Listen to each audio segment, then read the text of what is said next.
For years and years and years, everybody used the number 3 and the number 4 double long. That was the standard beaver trap. Well, if you measure that number 3 and number 4 double long spring from the base plate to the top of the jaws, it is exactly the same height as a 1 3/4 Victor coil spring. What that does, that puts that trap down here on that joint instead of up above it. You've got to get a trap that gets above that joint. Once that beaver breaks that joint down here, it's nothing for him to ring off then. You got to get a trap with a tall, what I call a tall jaw. You want a high profile trap. The number 3 Bridger, the number 3 Northwoods, the number 3 and 4 Herders, and the number 3 and 4 Montgomerys. Those are beaver traps for my style. Okay, the double long springs work fine on a back foot. They just don't work on a front foot. Same way with the number 5, fine for a back foot, not so good on a front foot. And the reason being is what happens when you catch them by the front foot when in those bigger traps, especially the double long springs, by not drowning them. My beaver, if my set's right there by my spade, when I come to my beaver in the morning, he's stretched up here on the bank, rolled up in a ball sleep when you get to him. Well, if he happens to hang up on something up here, and that beaver starts rolling, those big double long springs will hook into the dirt and mud, and that trap stops, and the beaver don't. So it doesn't take long, and he breaks that front leg bones, he'll twist out. I lose 1 out of every 100 beavers to ring off with this trap. I can live with those odds. You know, nothing's ever foolproof. Nothing in the trapping game will ever be 100%. As much as we would like it to be, there's no way to do that. So anyway, that's the trap I use. I put them on either 10 foot of 1/8 inch cable or 10 feet of chain. As far as the stake goes, I just use a pogo washer stake. Stake it right there at the edge of the bank. As long as that beaver can go from the bank to the water and back to the bank, he's safe. He feels safe. Like I said, they're stretched up the bank, rolled up in a ball sleep when I get to them. I come up on them, they just kind of amble off towards the water, and just reach down, get hold of my cable or my chain, pull him up, dispatch him over 22. It's just that quick and easy. And the other reason I do it is because of speed. I know that the drowning rods are pretty fast, I understand that, but you've got the weight, unless you're using the fiberglass, but if you're using a rebar drowning rod, you've got a lot of weight there. These here, there's no weight to them. I can walk down, pop a set in, go a little ways further down, pop a set in, go a little further down, pop a set in. I've got 3 or 4 right there just pretty quick. Doesn't take me no time at all. As far as pan tension, I want at least 5 pounds of pan tension on that trap. At least that much. Anything any lighter, you're going to have a lot of coon trouble, especially in the spring of the year. They hop all over them castor mounds, muskrats, that kind of stuff. I'm not out there to catch them. I'm out there to catch the beaver and the beaver run. So with that being said, I'm going to show you how I set up. Most of what I run is a castor mound with either a foothold or a snare. And what I do, I come down to the bank, water's edge, and the first thing I do is I start cutting a horseshoe-shaped trough. Like our castor. Get it big enough, get it wide enough, get it deep enough to get a beaver up in. Somewhere along that 12, 14 inches wide and pretty deep. Now, that dirt that I take out of that horseshoe, I want left mounded right out in front, just like that, just under the surface of the water. The reason being, beaver have an automatic reaction. Okay? Anything that beaver touches with his chest, he automatically throws his front feet down. When he throws his front feet down, then he starts walking. Okay? I don't want those beavers swimming into this. I want them to breast up against this and set their feet. The next thing I do in the bottom of that trough dig a bed just like I would if I was going to trap coyote. Dig it down there deep. I want somewhere between 3 to 5 inches of water over top of my pan. Okay, and I want that trap set down in that hole. The reason I want that down in that hole, my line of thinking, and I could be completely way off base, but I don't believe I am. It's no different than you and I walking out across this yard right here. If we step off in a hole, we've got more weight going down on that foot than we do the other one. That beaver's no different. When he comes in here abreast, right here, drops his feet, his first step in, he's stepping down in a hole. So he's got more weight going down on that foot than he does the other three. Results in a deeper catch. Set the trap, and I want to set it down in there just like that. I want that beaver coming between the jaws, not over the jaws.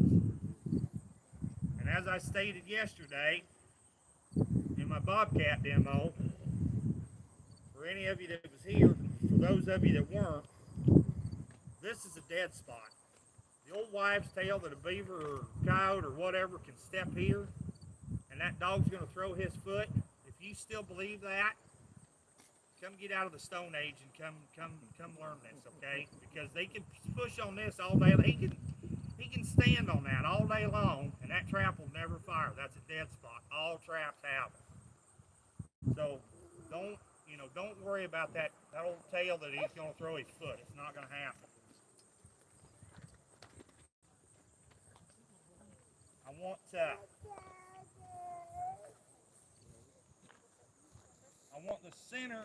my loose jaw centered up with the center of my mouth, okay? What that does, that offsets that trap about 3 inches pan center. If you measure the majority of the beaver from the center of their chest over to their front shoulder, they're about 3 inches, from center to their shoulder. So I've offset that trap, so my loose jaw is centered up with my mouth. Lure it, stake it up here at the water's edge, and that's it. You're gone. Just that quick. Anybody have any questions there about that? Yes, sir. What if you've got the river current and they tend to come up and swing in? If you've got current, then you want to make sure your trap's set on the downstream side of this trough. Okay. Okay, the current's going to guide that beaver. Yeah. Always make sure you're on the downstream side. Now, if you have no current, then of course it doesn't matter right or left. It doesn't matter because he's pretty well going to come straight in. And I'm going to tell you this too.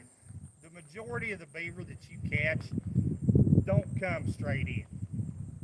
They'll be 6-8 feet above or 6-8 feet below, and they'll come in down there, they'll come up, work the mound, and then they come back. The easiest way for them to come back is down that trough that you dug. So now and then you're going to hook one by the back foot because they'll slide over top of it.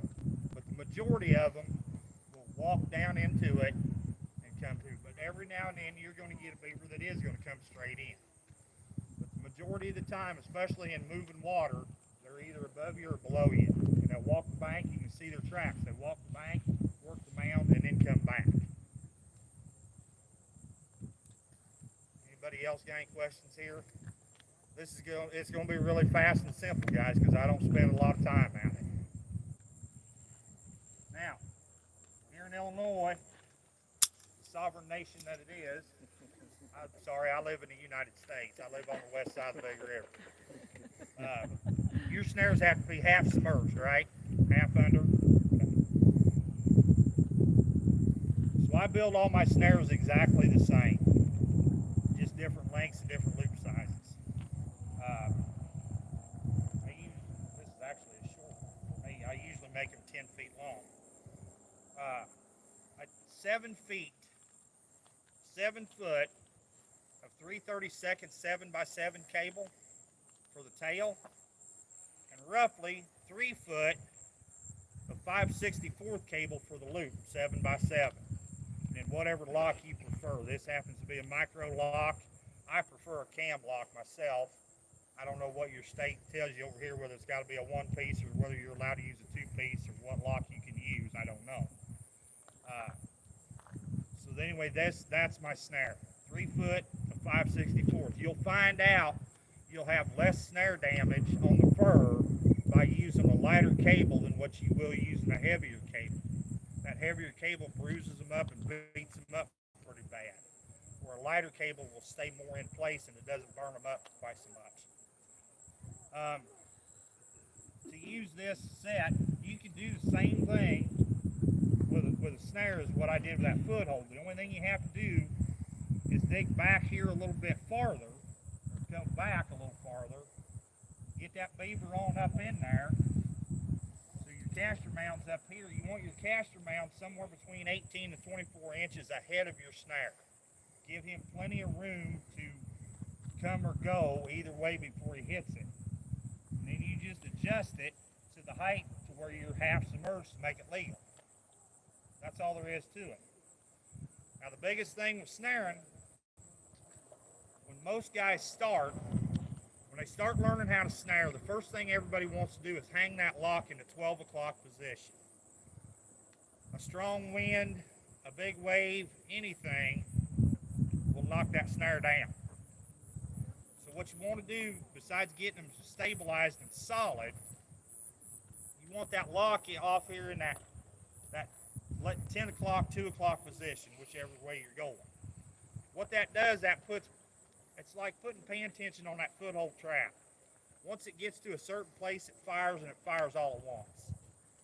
So that's a little tip, little trick there for you about snaring. And again, all I do is stake them there at the edge of the bank, put my loop in, put my lure up there, and that's it, guys. That's all there is to it. Anybody got any questions? Yeah, when you put that ridge there, from your digging out, you leave that, you put that there for the when you're snaring. If I was snaring, I would take this away. If I'm snaring that caster mount, I would take this away and just let him come in. Just let him come on in. That's, like I said, guys, this is going to be a really fast, really short demo because there's no sense complicating it and make it any more work than what it already is. Beaver trapping's work. Charlie Dobbins told me years ago, to be a beaver trapper, you got to be like Jeff and have a size 54 chest and a size 4 hat. He was right. And the first 100 come the hardest. And again, he was right. Once you catch your first 100, there's nothing to it. So if nobody has any more questions, guys, I appreciate each and every one of you coming and listen to me talk.